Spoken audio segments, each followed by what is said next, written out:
Yo,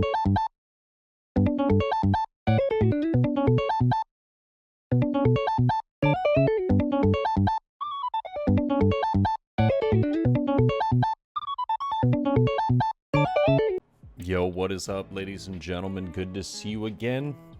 And we are 3-0 going into round 4 of the Treasure Cup this past weekend. And I'm up against my friend Chance right here.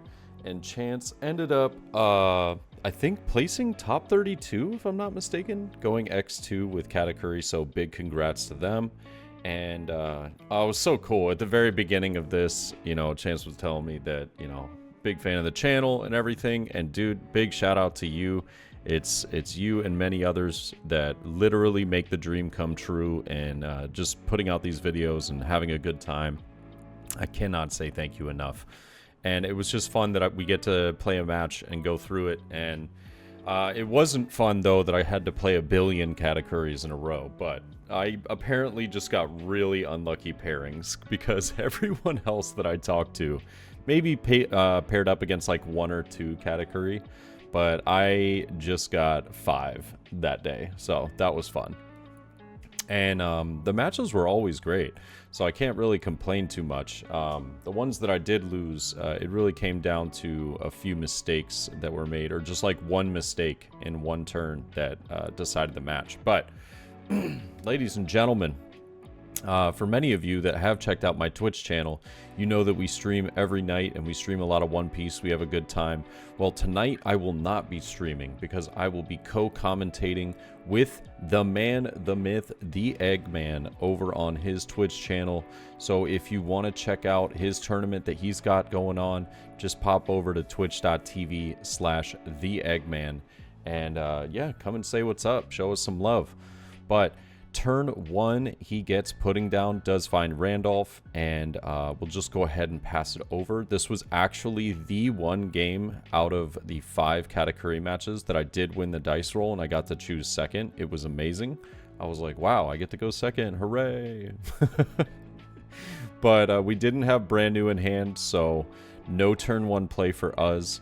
But for turn 2, it looks as though we could be seeing a 5k swing or potentially a 7k. And now we will see another pudding coming down. Taking a look and probably trying to find that Peril Sparrow, but maybe not since he has Randolph on curve the following turn. Could be looking for that 7 cost Lin or 8 cost potentially for the turn after. It could go either way. Might end up finding some counter power as well. Finds a Sanji blocker and just attaches 2. We'll swing 8. Takes a look at that life and leaves it. I'll go ahead and grab. First life does seem to be a trigger. I'm deciding whether I want to use it or not. And if it is a trigger this early and I'm deciding whether to use it, it is going to be either Greater Eruption or Meteor Volcano. I do pick up that Meteor Volcano though, decide to do the draw 2, trash 1, and I'm just trying to think of what I'm trying to get rid of here. I know that in this matchup, I do really need to have a lot of the removal cards as well as the lowering cards, and I will just go 5 to life here. He is going to counter out with that Sanji he just searched out though, and I'll play 4 for Kuzan, getting to draw a card and just pass the turn. So I'm pretty happy with that, just getting him down a card in hand and we go up 1. Also, Kuzan just being on board is extremely good in this matchup. And now a 5k swing at life. I'm considering whether I want to take this or not. Could easily counter out of it, but at the same time, sometimes it is nice to pick up a few of those removal cards. And now we do just counter out with Sengoku though. He plays Randolph on curve, and now if we got Sakazuki, I've never seen a better Sakazuki turn than right now. It's looking like potentially a 5 to life and a Sakazuki to follow up, taking care of the Randolph would put us in a super solid spot right here. Can't remember exactly what we were talking about in this exact moment, but I'm just trying to think if that's going to be the play, or potentially we have Garp in hand. Garp is also another option, but I think we just go 5 to life here, lowering the Randolph to 1. And he will give me a counter though with another Sanji. So getting the Sanjis out of the way early isn't too bad for me. I'm all right with it. And we've lowered down the hand size to 4 cards in hand at the moment. I will go 7 to life, though. He does choose to take this one. And now I am going to play Borsalino. So it's looking like we're lacking a little bit of the removal cards this turn. Didn't have the Sakazuki. Might have 8 cost Isho potentially, but you know, we need to get to that 10 cost range. It's feeling like it. Now this might be a 7 into Kuzan. I might have to drop 2 cards out of hand if I want to keep this on board. I will just rest the Borsalino though, and I'll give him a 2k counter. And now we'll see a 5. So I'm like pretty positive we're going to be seeing 7 cost Linlin coming down. Just not having Sakazuki on that turn 3 definitely, I wouldn't say puts us in a bad spot. It just makes it a little more difficult. I will counter out with another Suru though. And now we do see 7 being rested. Linlin coming down.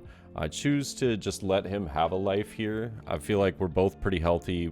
Giving him 1 isn't going to change too much. I could always just trash it, but I'm playing the long con for the late game and not really going for any of this early aggression anyways. So now Linlin's a problem. I need to get this off the board. But simultaneously, I know that I'm not going to be able to get Linlin and Randolph off the board this turn. With him being at 5 cards in hand, we're not going to be able to do any Isho shenanigans. Oh, I choose to go 5 with Borsalino here. 5 with Borsalino. What are we cooking up? He does take that first life. This is the one we granted him. So it is going to be a trigger. And he does use the Beji on Kuzan here. That kind of presents a slight bit of a problem for me, because I think if I was swinging with Borsalino, I was trying to get him to 6 cards in hand for Isho, and he just didn't. Yeah, he didn't even. He didn't get to take that card in hand, unfortunately. But I will rest another 4 for another Kuzan, and I'll just go ahead and pass turn. Trying to use my Borsalino aggressively here. It also can act as a pseudo blocker if I do get his 7 cost mom to swing into it. He can't play 10 cost this turn, which is nice, but yeah, I'll just go ahead and let the Borsalino die here. Having the 2 Kuzans ready for some of the lowering effects though is going to be nice, but we could potentially see, yeah, it looks like we might see 7 at life and then an 8 cost coming down. 8 cost, removing one of the Kuzans isn't the worst thing in the world, but it can be pretty annoying. And there it is. We'll see 8 cost Katakuri bouncing one of the Kuzans back down to the bottom of the deck. He just passes it over. Now, if he does put it to the bottom, it makes me feel as though he might not have 10 cost mom, because he could have just easily gotten rid of that. But I could be wrong. It's also good for him to know the information of what my last life is. Having it be counterless is pretty important here. And with us being at 10 Dawn, I can only imagine that we're just going to go 5 to life, lower down the Katakuri, play 10 cost Kuzan, KOing the Katakuri, and then swinging 5 into life as well. So get a few cards out of hand, and he'll counter out with Amande here. Yep, we're going to go 5 again with Lucci. And I think he knows the deal now, what's about to happen. He's just thinking of whether he wants to counter out of this or take it. Because if he does have 10 mom, then it is going to be, you know, you can go down the life this turn, but then up the life the next turn. He knows that Katakuri is going, though. And that Linlin's following close behind. He does take, though, no trigger. And I will just go ahead and hit the Kuzan, KOing the Katakuri. No leader effect and just passing it over. I love having Kuzan down in this matchup, especially with us having 7 cards in hand. We're going to see 5 into the Kuzan more than likely. I will just counter out with the Kobe here. And now there's that beautiful little 10 mom. There she is. Goes ahead and trashes another Kuzan off my life. So it looks like we were pretty lucky in seeing them this game, but unfortunate that we've lost 2 already. And now we could play another 10 cost KOing the mom. That would be extremely optimal. If we don't have that in hand, then it's more than likely going to have to be a Sakazuki turn. Hopefully that we drew into it by this time in the game, because not having it on turn 3 was pretty obvious. He's got 4 cards in hand. I'd love to see another 10 cost here. That would be absolutely massive. If we, oh man, if we have that, then just the combinations against yellow become almost endless. It's a really, really important card to have 2 of in this matchup. I'm thinking of whether I want to go 10 cost here though, or if I have it in hand, or if I want to go Sakazuki, because I do want to swing into the Lin and see what he'll do. Will he let that go? If he doesn't, he does defend it. He's going to be down to 2 cards in hand. So Strusen and I believe it was Cracker there that defends the Lin. Unfortunate, because it would have been amazing to just get the full board wipe here. And I think I'm just running through some scenarios in my head. Being at 3 life, potentially him having another 10 mom, and now I will swing 9 into the Lin. We do end up getting it, so very happy about that. Now would be the perfect Sakazuki time. We don't have it, but almost as good. Not really, but almost. We do have to play a 2k counter to get it to work. Garp is going to KO the mom here, but I do have to trash another card from hand, and I already dropped a 2k counter. So a little unfortunate, but I get rid of the Kobe here. And no leader effect, just passing it over with 4 cards in hand. But him only being at 3 makes me feel like we're in a decent spot right now. He's going to have to swing all of his Dawn if he wants to remove the 10 cost mom. And yeah, other than that, yeah, and it looks as though he does. He's going to go 16 at the Kuzan. I'm going to have to let it die. Now, that pretty much was just a free turn for us if we have another 10 cost. Oh, actually, I remember this game. I remember this game very well. I did not have another 10 cost in hand. I drew into, I top decked another 10 cost Kuzan right here. And we're both kind of laughing about it because I was like, oh, yeah. I was like, how about another one? And yeah, I'm thinking of whether I want to swing with Garp here. I think I do just decide to pass. It probably wouldn't have been the worst idea in the world to get rid of the pudding here, but I kind of wanted to save the Kuzan for anything that he played the turn after, because that way it would have been pretty easily removed. He is going to swing 5 though. I'll give him a brand new to get out of that, and he drops another 10 cost here, trashing the Tashigi, going back up to 5 life. We're going to have to remove it once again, but yeah, basically the interaction of that mom is just unbelievable. You know, she just gets to play the card and just be incredible. And so now I'll lower it down with Greater Eruption here though, drawing into another card as well, bring her down to 3, which does put her in Garp range. But I'm like, God, this sucks. This actually sucks. I'm in a situation where I have to keep pouring out cards from my hand, and he's just got to play 1 and heal 1. It's yeah, it's tough. It's a tough situation to be in. A card is extremely annoying. And now here's where we made the biggest mistake of the game. I use Garp to trash the Shanks. And Shanks here would have been the game-winning card. It literally was like, it forces my opponent to have another 10 cost mom. And if they don't, then Shanks is just absolutely incredible. But we get rid of it. It was a bad judgment call on my part. He plays a Sanji, trashing a Thunderbolt here. I'll swing 10 to life one more, and he does choose to take that. I'll play Borsalino for 4, and then I'll leave 2 up, passing it over. I actually don't have an Impact Wave in hand, if I remember correctly. We only had 2 cards, and I ended up drawing into an Impact Wave later on in the game, but I just didn't have it at this exact point.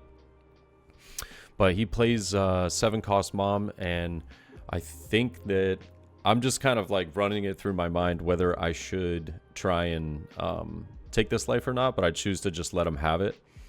And now we'll see the 9k swing coming into the Garp.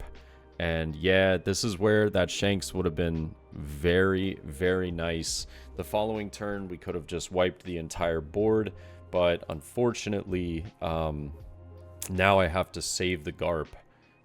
Because, yeah, I ended up trashing Shanks there. So Borsalino does block and gets the, you know, it protects the Garp, making it useful for getting out Linlin the following turn. But he is going to swing 5 with the Sanji here, which is pretty annoying. I obviously am not extremely mad about it because I get to KO the card the following turn. However, it is a little disappointing because I didn't have any counter power in hand, if I remember correctly.